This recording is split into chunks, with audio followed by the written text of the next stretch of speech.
Hey listeners, it's Kara, your host. After 176 amazing episodes and hundreds of book recommendations, I wanted to make it a little bit easier for you to find your next great read. The Bookish Flights Roadmap is your guide to all 175 podcast episodes, sorted by genre so you can quickly find the stories that fit your reading mood. From picture books to adult novels and everything in between, it's the perfect way to explore past episodes and discover new favorites. You can find your copy of the Bookish Flights Roadmap at www.bookishflights.com/read/roadmap, or just click the link in the show notes. Hi, I'm Kara Infante, and this is Bookish Flights, a podcast where we tell our stories through our favorite books. Each episode features a bookish guest where we will talk about reading, life, and the seasons we're in, all through a thoughtfully paired book flight of recommendations for you. If you're looking for meaningful book recommendations and a space to slow down, you're in the right place. Today's guest is Erin Kirschenmann. Erin is a lifelong reader, wine educator, and founder of Novel Pairings, a book and wine club that brings storytelling and community together one book and one glass at a time. As an editor at a wine magazine and someone who always matches her wine to her current read, Erin is helping readers discover that the perfect pairing can make both experiences even richer. Erin, welcome to the show. Thank you for having me. Yes, I feel like this is a little match made in heaven. And how did we not find each other sooner with Bookish Flights being based off a wine flight of books, and you have Novel Pairings, which is pairing books and wine together. Fate. It really is fate that we were meant to talk tonight. Absolutely. Well, I feel like we are so much more than these bios. So can you tell us a little bit about who you are? Yeah, I'm a born in LA, moved up to Sonoma wine country girl who kind of always knew what she wanted to be when she grew up. I love I it. always knew I wanted to be a journalist. And Okay. when I was a kid, I thought editor at Rolling Stone. Um, Obviously, things have taken a turn, and I'm quite glad I didn't go down that path. But I ended up working at a B2B wine magazine a few years out of college, and I'm still there today. And I have completely gotten the wine bug. Um, so I started taking classes and learning more and meeting winemakers and practicing my tasting. And then, I fell in love with it. I cannot imagine a career outside of the wine business right now. And so one day during COVID, because apparently all of us had these great ideas during COVID when we had so much time to Yeah, we had think. way too much time on our hands. I know. I had this idea for novel pairings, and it was really just how do I combine the two things I love most in the world, which is reading and books. And I kind of found myself pairing things together. So I read the entire Bridgerton series, I think in like a week. Wow. I went down that rabbit hole. And I started pairing it with different wines and different teas. And then I got into this mystery binge. So I started playing around with red wine so I could match the mood. And I thank Lucy Foley's The Hunting Party for that one, for getting me down this track. And so I just sort of had the idea and said, you know what, I'm going to combine the two things. And Yeah. that's kind of how I ended up here. Yeah, it's such a brilliant idea because I see on social media here and there, book clubs they'll either have their food match their book or they'll make a dish from the setting of the story, and what a brilliant idea of pairing the wine with the book or the drink that you're having, like you said, the tea. Right. I mean, like, I am not a great cook. I can bake, sort of. My friends are much better than I am, but I can open a bottle of wine. That's easy. Anybody can do that. Absolutely. Well, how do you kind of make your choices then for the book? Ooh, okay. So there's no formula. Okay. I've spent the last 14, 15 years in wine. I went through and I got what's called the WSET diploma, which is a really rigorous certification. It's 2.5 years of study. Okay. And you're studying all the wines of the world. And so between that study and my job, where I'm actually talking to winemakers about their wines, how they make them, where they grow them, I have kind of like this deep understanding of the wine world, at least definitely here in the US. And I will admit there are some regions in this world that like the Italian wines, I will tell you, there's so many beautiful native grapes that like no person can really be a true expert on it. But I lived in Italy for a few years, and I still don't think I'm an expert on it.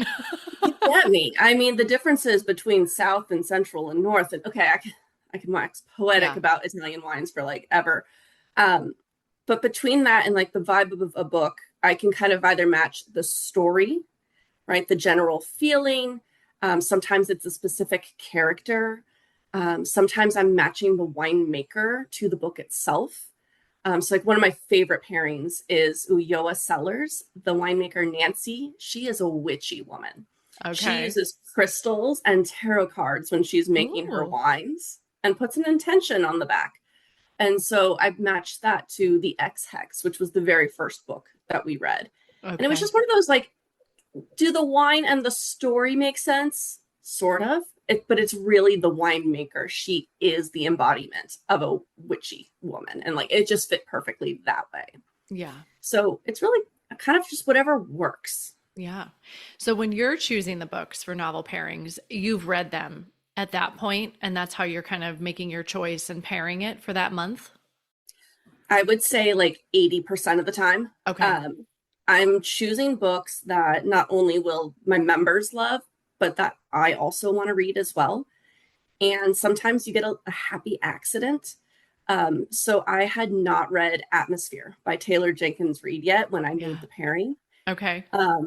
And here I am thinking, like, I was 50 or 60 pages in. Okay, it's a woman, part of the space program, but she's stuck down.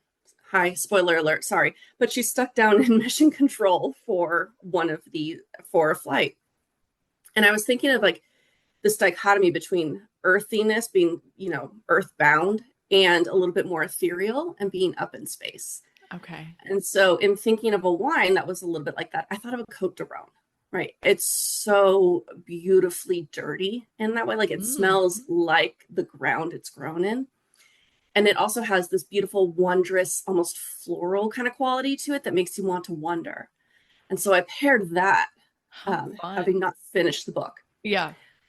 Turns out the real pairing was in the group of astronauts who came together, and they blended together to make one really cohesive team. And a Cote de Rhone is a blend of 13 different grape varieties. I'm like, dang, I wish I had put that in there. That was the real pairing. Yeah. Oh, I love that. And I learned something new now. I'm like, I didn't know this about the Cote de Rhone. Send me all your wine questions. I try not to educate too much, but still make it fun. Yeah. Well, after we got into that question, I had this moment of we should probably tell the listeners a bit more about novel pairings and what it is. So if you could tell Oh them my that, gosh. please. Yeah, I was like, wait, Yes. we're like already onto like the books and pairing, but we need to tell them what it is. Well, you can see where my passions are and where I get really excited. It's how can we mash these two together? So Novel Pairings is an online book and wine membership.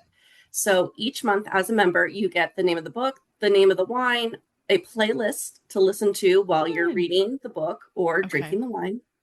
And then throughout the month, there are assorted goodies, things like quizzes, creative challenges, projects that you can work on, sometimes giveaways. And then at the end of the month, we get together and talk about it on Zoom. Okay. And that's where Novel Pairings started. And that is still the core offering and what I do. But I also now have a wine club. So if you want the exact wines that we're drinking and pairing to the book, we can have that shipped to your house. Okay. It was not easy to set up. I'm just going to tell you, state shipping laws are the bane of my existence. I was literally, as you said that, I was like, I have heard how hard it is like to become a distributor of alcohol. And I'm like, oh my goodness, that had to be a feat in itself. I'm going to do a quick shout out to my partners at Social Som because they're handling all the logistics for me. I just have to pick the wines, which has made my life so much easier. And then there's also in-person events, and they're mostly through California right now. Okay. But we're doing things like Pages and Pours, which is similar to a silent book club, but we have a lot of other fun games that go along with it. And then Plot Twist and Pinot is our next one. And it's bookish trivia, team games, and all of that out at a Sonoma Vineyard out in the middle of the day, like a bookish brunch is kind of how I'm doing it. So I'm expanding into in-person events as well. Wonderful. Have you done in person yet?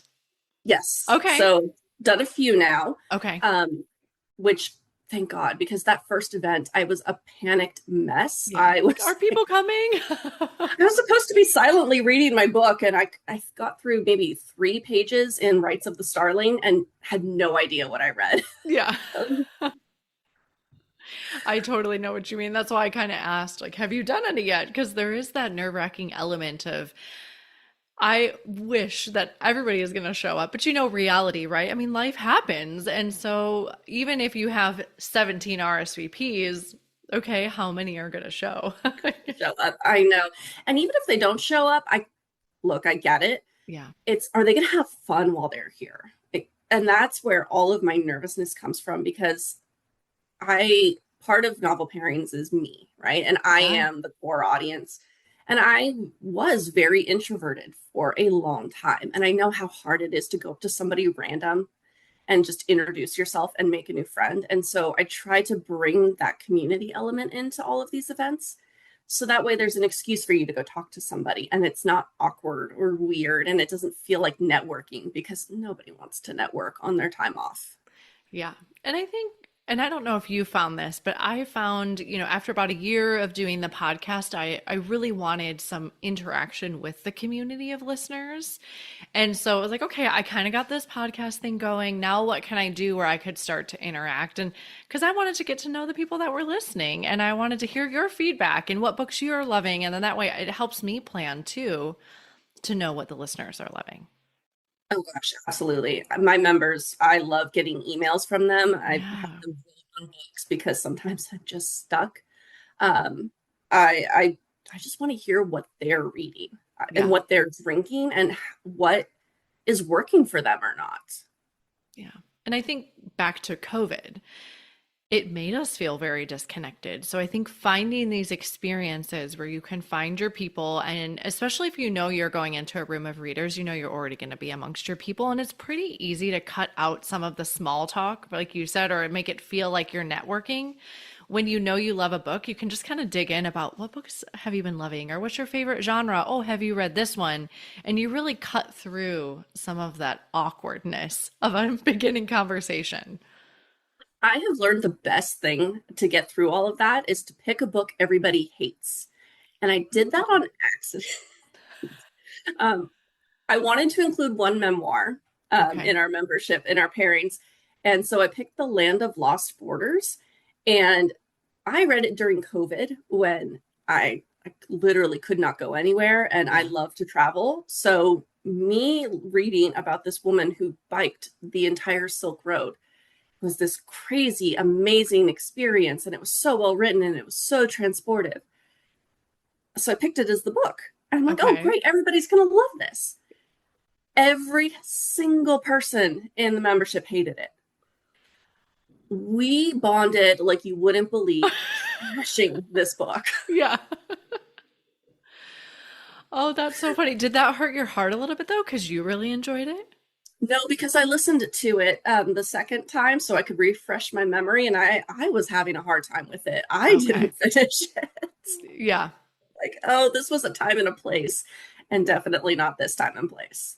Yeah. And I think, back to coming together, creating community on Zoom can also be a challenge, right? Because it is virtual and people might not always have their camera, or they don't want to chime in. And many of us readers are introverts, so it can feel uncomfortable to be like, wait, I want to say something. And there's all those things that go through your head when you're in a virtual environment. And so it's challenging too. It's so scary. I mean, the first few meetings we had, I was just, you could see me sweating. um, is this even going to work? But I have to say that the people in this community have been so amazing, and they're all starting to get to know each other. We all kind of know how Amelia is going to feel about one of these books, and she's Yeah. going to go with the literary analyst kind of route. Jill's going to pipe in with something incredibly wise and heartfelt. Jessica's going to come in with this one liner out of nowhere and have all of us cackling. Yeah. I mean, like built up this group that we start to know each other really well. And everybody chimes in or calls on somebody to chime in. Like Oh, we that's a had a good new member, idea. Yeah. right? We had a new member show up in our last meeting and she hadn't really said anything, but you could see her going, or, like shaking her head, getting Yeah. involved in it. And so I forget who it was, but another one of our members goes, "Hey, I see you. Like, what do you think?" And so I know it's through Zoom and I know we all have a little bit of it digital fatigue, but man, it's working. It's Yeah. a nice little easy break. And so I'm beyond excited. Yeah. I'm looking for community wherever I can find it. And if it's through a camera and Zoom, you know, that's what works. Yeah. That's what I found. I have a book club with the podcast too, where the author will join us. And so we'll do a mini Bookish Flights interview, and then everybody gets to chime in from the book club. And at the end of every year, we always take a break for the summer. I am asking, like, what books did you love and what do you enjoy about it? And everybody that is a regular is, I can't find a local book club in my community. I have tried and I can't find a local one in person. So we'd love to keep going because it just gives us, and like you said, now you have the regulars, so you've gotten to know one another, and that is really helpful too. Yeah. And I mean, let's be honest, and you know this too, having to organize said book club, it's a lot of work. Yeah. And like, how many of us are so busy raising kids who've got little league or piano lessons, right?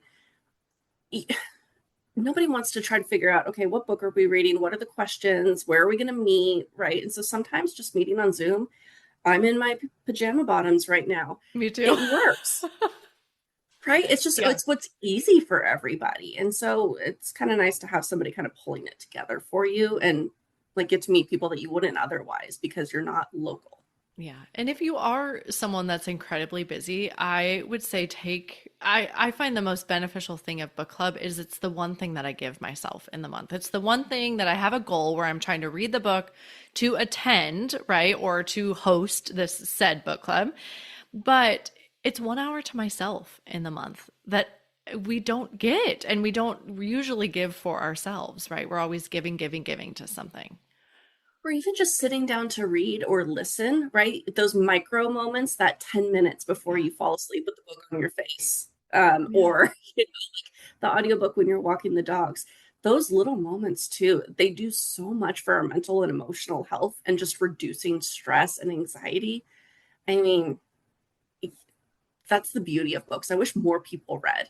Yeah, Erin and I are going to lay out a challenge here that I would encourage you to, the next time you want to grab your phone to just scroll mindlessly for 10 minutes, try grabbing a book instead and just see how you feel, and try doing that a couple of times a day. And I promise you, like Erin said, there's so many mental health benefits that you're going to gain from grabbing the book versus scrolling through the phone. Can I add to the challenge now because it's me?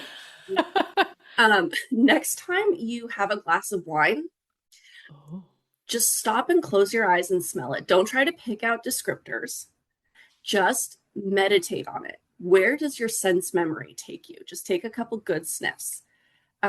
Because I think wine can do sort of that same thing. It can transport you. mhm. Sometimes I'll smell a wine and I'm immediately back in my grandmother's kitchen because she had these silly little potpourri baskets that were like rose scented, but she was always baking. So it's this weird combination of rose and clove and nutmeg. And I just smell it in a wine and I'm immediately back. And I get that wave of memories and it's so calming and soothing.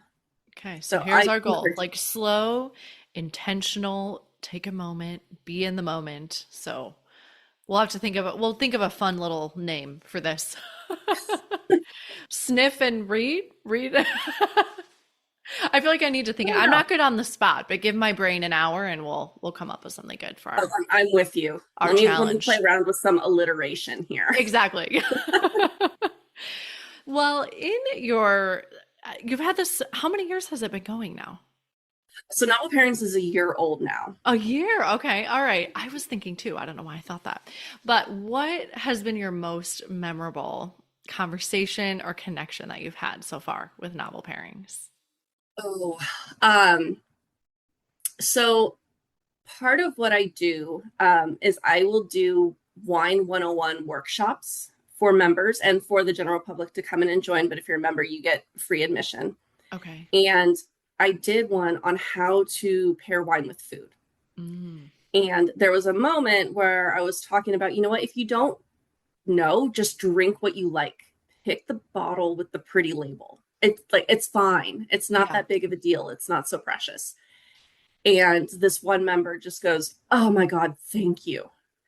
I have stared at this for the grocery aisle for so long. And like, I just don't get it. Yeah. And so it was that moment of, hey, I kind of understand this now. Yeah. It was this moment of, I see you. And I know her, you know, from the book club meetings, and, you know, we have the same reading styles. And it was just another one of those, like, hey, I get you. I see you. We're there. And we're like friends, and we can just talk about it. No F's given, you know? Yeah. Well, and that's, I'm not laughing at her, but I literally have been in her shoes in the store of like, I don't know. Or like you're going to a dinner party and then you're just so overwhelmed. Like, I don't know. Like, I don't know what the person likes. Like, like the overwhelmed feeling of it. That's what I'm giggling about. Cause I'm like, I have been there. Oh my God, same. Before I actually got into the wine industry, like we would go to Safeway and try to get a bottle for grandma for Thanksgiving. And my mom's like, I don't know. And I'm, you know, 18. I'm just like, I don't know either. Yeah. Just that one's cute. Pick that. Yeah. I love that. And that's, you know, even like with picking books, I always tell listeners, or even people that are like, I don't really know, I never really got into this. I'm like, read what you know. Read what you know you like. And actually, if you read a book you don't like, that gives you a lot of input too. Try to dig into why you didn't like that book, what you didn't like about it, because then it helps steer your next choice. And I think the more that you're doing it and the more you're choosing, the easier it becomes, because then you just start to know the little nuances or the little themes or topics you enjoy or the things you don't enjoy. You know, and that helps guide your decision. So start with the pretty book cover. I mean, you could use the same advice for that. Start with the cover that draws you in. I mean, like, I know we have the saying, don't judge a book by its cover, but there's a reason we have artists, that we have creatives who come up with these templates and these designs to draw you in. And I'll admit, I picked up The 3 Lives of Kate Kay because it was a really interesting book cover. Yeah. And I loved it. Loved that book. Yeah. I go in blind quite a bit. I mean, now that I've been in the book world for a few years, right? I think I'm in year 4 at this point. I know like what authors, like it's gotten easier for me because I know what I like, and I've always been a reader, but I will admit that I will be drawn in by the book cover, or I'll be turned away a little bit by a book cover. Like, oh no, this doesn't look like it'd be up my alley either. And then I kind of leave it on the shelf. Can I admit something horrible here? I don't like a lot of the fantasy or romantasy covers that are coming out right now. They're just too twisted, dark. Yeah. You know, I mean, I love a dark romance, don't get me wrong, but for some reason the design just doesn't call me in and make it look appealing. And I don't know, something must be wrong with me, I think. No, I kind of agree, solely because I read at night. So I don't mind reading something that's a bit dark, but when I know I'm choosing a book that's going to be my nighttime read that I just kind of want to dig into, I don't want to have to think too hard while reading it, I steer away from those because I'm like, I don't want some of that stuff on my mind when I'm falling asleep, since I'm a vivid dreamer. So I don't need that. Oh my God, I know. This is why I don't watch horror movies before bed. Yeah. Once the sun goes down, that's it. We don't do anything scary. I know. I'm advocating that we should put on thrillers a sticker that says "can read before bed," because there's a lot of, admittedly, I don't pick up a lot of thrillers because I usually read those types of books at night. And I'm like, if I'm going to be scared out of my wits, then I don't, no, can't happen. Nope. I need those on a sunny beach or like poolside because I can see everything around me and no one's going to come get me. Yeah. And I'm in a public location. Like I'm all good. Absolutely. Well, we've already been talking quite a bit about who you are as a reader, but how in your busyness do you find time to read? Great question. So I have 2 very active dogs and they need a very long walk every morning. And so I lean into audiobooks. Mm-hmm. It's so helpful because between walking the dog and traveling for my day job, I don't have time to sit and read because I have to drive 4 hours down to Paso Robles. So I really leaned into that. I have sort of forced my partner to start reading some more. He's taken a long time with a couple books, but that's okay. Yeah. Um, He read it. uh, he read it. He's doing it. Um, but I fixed up the backyard so that first thing when I get home, I need to distract from the screen and I need to at least sit outside if the weather's nice with a glass of wine and the book and get at least an hour before I start worrying about what we're going to do for dinner. And it's honestly, it's just been helpful even having novel pairings because it's forced me. It's like, no, no, no, this is, you Yeah. committed to this now. I'm a ridiculously competitive person. I grew up playing competitive softball, so it's like still in me. So it's like, no, you said you were going to do this. You have to do this. You have to finish it early. And like that drive, honestly, does it for me. Yeah. So I love it when there's a new book coming out. So I've got to read the entire series leading up to it, right? Mm. Or a friend said, "Oh, you should read this before I have to return it to the library." Great challenge. Yeah, I'm going to give a plug here because I met them. They are a local down here in San Diego. They're called Plot Pending. And right now they're a mobile bookstore. I think their plan is to get a brick and mortar. But what their whole thing is when the next book is coming out, and I think they focus on fantasy and romantasy series. When the next book is coming out, they'll actually go back and recap, books 1 through 3 for you. So that way you're ready for book 4. So you don't necessarily need to go read books 1 through 3. You can tune into them and I think they try to do it in under 3 or 5 minutes. Like they have a time frame for themselves that they recap the whole thing for you.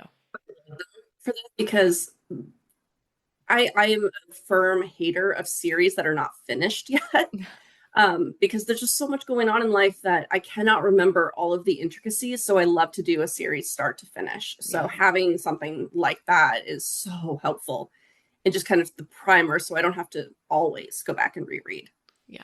Because there's not time, as you were just saying. I mean, fitting all of these things in, there's just not time to go back and read. Okay, I want to reread books 1 through 3. I mean, hence why I'm not a rereader at all, because there's so many lovely books out here to read. Oh, see, I am. I definitely reread the entire Bridgerton series before this latest season. Some series are near and dear to my heart, and I will always reread them. Yeah. Yeah. Yeah. I aspire to be. I've actually been trying this maybe past 2 years. I would say I've been challenging myself to read 2 to 3 classics a year that I was assigned reading in school because I think we read very differently when we are reading under assignment versus when we're reading it for leisure. And I have been so pleasantly surprised. But like for instance, in spooky season, I read Dracula 2 years ago, and then this one I read Frankenstein. And I'm like, how many pop culture references came from these novels that I just never put together? And they were all wonderful. Like they were great. They hit differently too. I mean, if you were reading them in high school, for Yeah. example, who you were then and who you are now is completely different. The Great Gatsby will always be my favorite book, but man, I did not like Gatsby as an adult. Yeah. Just move on, sir. We're reading Sense and Sensibility soon, and I haven't read that since I was like 17. Okay. So I'm a little curious to see how this one changes. The next one that I want to read is Jane Eyre. It's been talked about quite a bit lately. So I actually, the episode coming out tomorrow. We're recording on June 9th, listener. So this will be out by the time, but is a feminist reimagining of Jane Eyre. So, Ooh. well, I ask each guest to bring 3 books in the form of a book flight. Can you tell us how you chose these books? Yeah, so I chose 3 books about wine, and I chose 3 nonfiction books because I know that there's a perception, and rightfully so, that wine is incredibly complicated. There's also this perception out there that wine is just alcohol. And the thing that I love about it is that it's science and art, culture, sociology, geology, friendship, and community all in one bottle. And there's so much more to it than just alcohol. It's not a recipe, it's an agricultural product that has Yeah. been around for 8,000 years. And so, I understand that it's not for everybody, right? Your relationship with alcohol is your relationship and you need to respect that. But I think wine is so fascinating because it tells us so much about our history and about where we are as a society. So I picked 3 books that kind of cover the breadth of wine. Okay. And so the first one is The Science of Wine from Vine to Glass by Jamie Good. And for anyone who really wants to understand how wine is made without getting way too technical, this is a really good intro. You don't have to have a chemistry major. You don't have to have a viticulture or, agriculture background. It explains it in really simple terms so that if you want to dive a little bit deeper, you can. And trust me, there are a million other resources for you to dive deeper. But Jamie does a fantastic job just making it so, so simple. All right. So accessible, learn about it. You can get all the ins and outs of it, but in a really accessible way, it sounds like. Yeah, and you understand why winemakers make different choices, why it helps explain why some wines taste bitter and some are more acidic and some have more of a fruity flavor to them. It explains why we care so much about the cork and why we care about all of these things and why we make such a big deal about it. Yeah. So I'm like coming to mind of all the wine tastings that we have done throughout the years. My husband always laughs. He's like, they'll tell me, oh, I taste coffee and all the things. And he's like, and I'm just like, yeah, sure. Okay. And sometimes he'll just throw one out there like, oh, I taste tangerine. And they're like, yeah. And he has no idea what he's doing, but he has a good time with it. So, but that's all that matters. And yeah. so like my partner is a beer guy. He'll always joke, smells like red, or like an autumn's evening, or some movie quote that I am forgetting at the moment right now. So like what you smell and what you taste is entirely subjective. You're not wrong if that's what you're tasting. But if you want to know why you're tasting it, this is the book for you. Okay. So that was The Science of Wine by Jamie Good. What's the next book you brought today?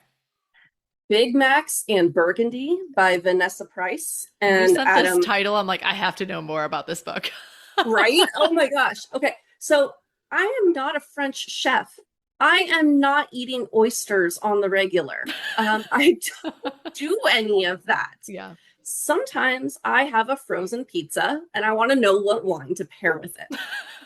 That's it. And like wine pairing with food does not have to be that complicated. I mean, I break it down into 2 rules. Drink what you like with what you like to eat, and you'll be fine. But just remember that the food will affect the wine and the wine will not affect the food. So if you're going to spend, like a lot of money on a bottle of wine at a restaurant, okay, maybe pay attention. But if it's like a frozen pizza and wine, you're fine. It doesn't matter. You're obviously not drinking like a $300 Grand Cru. Yeah. When you're having frozen pizza. But what I love about this is it breaks it down into all the different types of food that we as normal humans eat. I mean, there's a whole section here on the different sauces for McDonald's McNuggets and which wines to pair with the sauce. That is hilarious. Oh my goodness. There's like cheese and meat pairing rules, what to do with brunch if you're going Greek, Halloween candies and what you should pair with them. I mean, it just makes it fun again. And, it's not asking you to learn all the rules. It's really more of a like how-to guide. Oh, I'm eating this. What could I pair with it? If you want to read it cover to cover like I did, highly suggest it.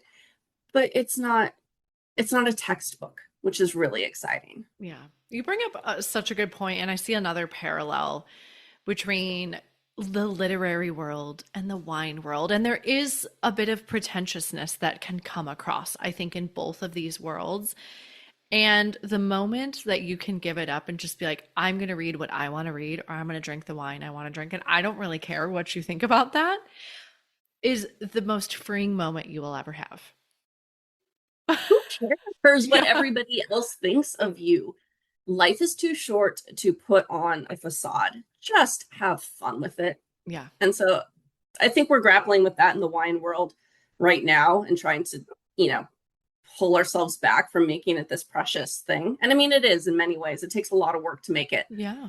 But sometimes it's like my go-to wine is a $6 bottle of Gruner Veltliner from Trader Joe's. I was gonna And ask. Okay. yeah, it's what we call in the wine world acceptable. It's like it's not complex. It doesn't have a long finish. It's just average, but damn, is it crisp and refreshing and just feels Yeah. good at the end of a long day. Yeah. I love that. Make it fun. Exactly. Absolutely. So that was Big Macs and Burgundy by Vanessa Price. And what's the last one you brought today? So the next one is Wine and War, and I'm so gonna butcher this name.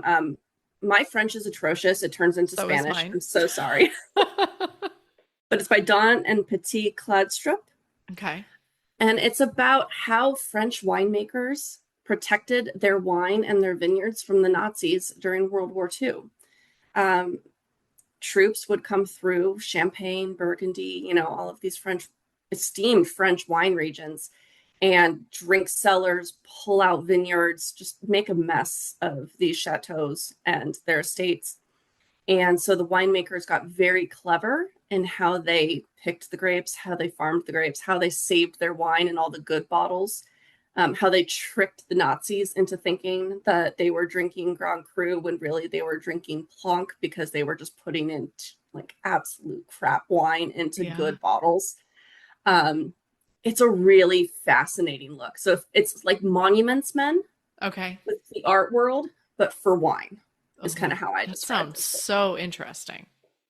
I admit I'm not a huge nonfiction reader outside of work and wine, but this one pulled me in. I did not put it down. I think I Okay. finished it in one weekend. Yeah. Ooh, I have to read that. So Wine and War, and I'm not even going to attempt the last name. Listeners, I will have it in the show notes. And if you are a French speaker, my apologies. But I took Spanish and Italian, so I also, like, it is atrocious for me to try that. So, well, thank you so much for bringing those books with you. That is going to be really fun for, I think, a lot of listeners to dig into. For listeners that are like, okay, where can we find Novel Pairings? We want to learn more about this. They're interested in joining the club. Tell us where they can find you. Yeah, you can find the website novelpairings.club. I'm also on Instagram, novel_pairings. And feel free to hit me with wine questions too. That is like my whole goal in life is to show you that wine is not that complicated and really Yeah. just exciting and kind of that perfect accompaniment because it tells a story too. Yeah. How fun. Oh, and I cannot forget, I do have a discount for listeners who want to join the wine club. Your first month is free with code Bookish Flights. Yay. That is awesome. Thank you so much for offering that to them. I'm like already, as you were chatting about it, I was like, we should do a collaborative book club or something. We should figure out something on the side would be really fun. I can think of a few ways we can Yeah. do some good collaborations. Yeah. Well, stay tuned, listeners. We'll figure something out and get creative. So, but how I love to end our show is with our bonus pairings. They are a speed round of questions you can answer really quick. Where is your favorite place to read? Oh, anywhere my dogs are. Oh, I love that. I thought you were going to say your backyard seat, which is why I said that the way I did. What is one book you've read that has changed your life? The Historian by Elizabeth Kostova. Okay. It was the first book that my grandpa and I shared, Oh, and it really propelled my love of oh, I reading. love that. That's so wonderful. Okay. White, red, or rose? Oh no, you can't ask me that. You're getting an on the spot speed round of questions here. Whatever's in my glass. Mm. Can I say Is it that? like seasonal? I feel like I lean into different things seasonally. It's seasonal. It's my mood. It's what I'm eating. It's what the book kind of calls for. It's the winery that I'm at. I love it all. Okay. All right. I will say I don't like sherry though. Mm. That is the one thing I will not drink. You're like, I'm good. You can leave that one off. I've tried. I've tried. Absolutely. What is a book that every wine lover should read? Ooh, that's a good one. Main Mm. Characters by Hannah Okay. Orenstein. She actually took WSET classes Okay. to learn about wine for one of her main characters, who's a sommelier. And she calls out the wine industry in the best way. Okay. That sounds so fun. And lastly, what are you reading next? So we are reading The Astral Okay. Library by Kate Yeah. Quinn right now. And then the next one is The Wedding People by Alison I loved Esbach. that book. And I've already finished this one. Yeah. Oh my God, so good. So fun. Best depiction of divorce I've ever read. Yeah. It's not it's like hilarious all at the same time. It's such a good book. Yeah. Yeah. Well, thank you so much for coming on the show with me tonight. I know your time is precious and I appreciate all you've given me. Well, thank you so much for having me. This was a lot of fun. This is what makes my day. Yay, I love it. Wonderful. Thank you so much for listening to this episode today with Erin Kirschenmann, including her book flight of nonfiction books about wine. We'd love to hear what other books you'd pair with this book flight at bookishflights.com. If you enjoyed the show, please head over to Apple Podcasts and leave a review. Your review not only helps the show, but it also helps the podcast to reach others. Make sure you are subscribed on Apple Podcasts or Spotify to make sure you will not miss an episode. That's it for today. Thank you so much for listening. As Emma Thompson said, I think books are like people in the sense that they'll turn up in your life when you most need them. Cheers to you, dear readers. Until next time.